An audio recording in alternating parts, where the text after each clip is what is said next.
আসসালামু আলাইকুম সবাইকে। আজকে আমি রান্না করব কচি মিষ্টি কুমড়া সাদা ভাজি। তার জন্য এখানে মিষ্টি কুমড়াগুলোকে কেটে ধুয়ে নিয়েছি। একটা কড়াইয়ে পরিমাণ মতো তেল দিয়ে দিয়েছি।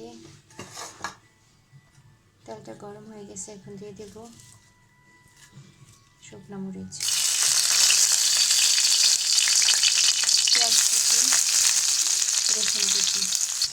পেঁয়াজ আর রসুনটাকে ভালোভাবে লাল করে ভেজে নেব।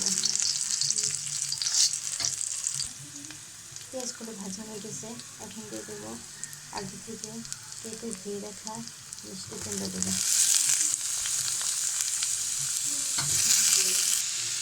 এখন দেবো স্বাদ মতো লবণ, সামান্য হলুদ গুঁড়া, সামান্য ধনিয়া গুঁড়া। ভালো করে মিক্স করে নেব মিষ্টি কুমড়ার সাথে।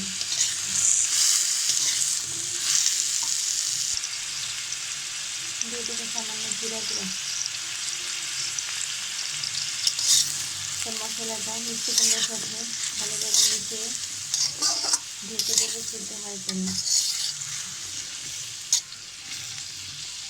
এখানে কোনো পানি দেওয়ার প্রয়োজন নেই। মিষ্টি কুমড়া থেকে যে পানি উঠবে সেটা দিয়ে মিষ্টি কুমড়া করে সিদ্ধ হয়ে যাবে। মাঝে মাঝে ঢাকনাটা খুলে নেড়ে দিতে হবে যাতে নিচে থেকে লেগে না আসে। মিষ্টি কুমড়াটা সিদ্ধ হয়ে গেছে, এখানে তেলটা উপরে উঠে আসলে তুলে নেব। তেলটা উপরে উঠে এসেছে, এখন আমি চুলা থেকে নামিয়ে নেব। তৈরি হয়ে গেল কচি মিষ্টি কুমড়ার সাদা ভাজি। খেতে খুবই মজা হয়, আপনারা বাসায় অবশ্যই ট্রাই করবেন।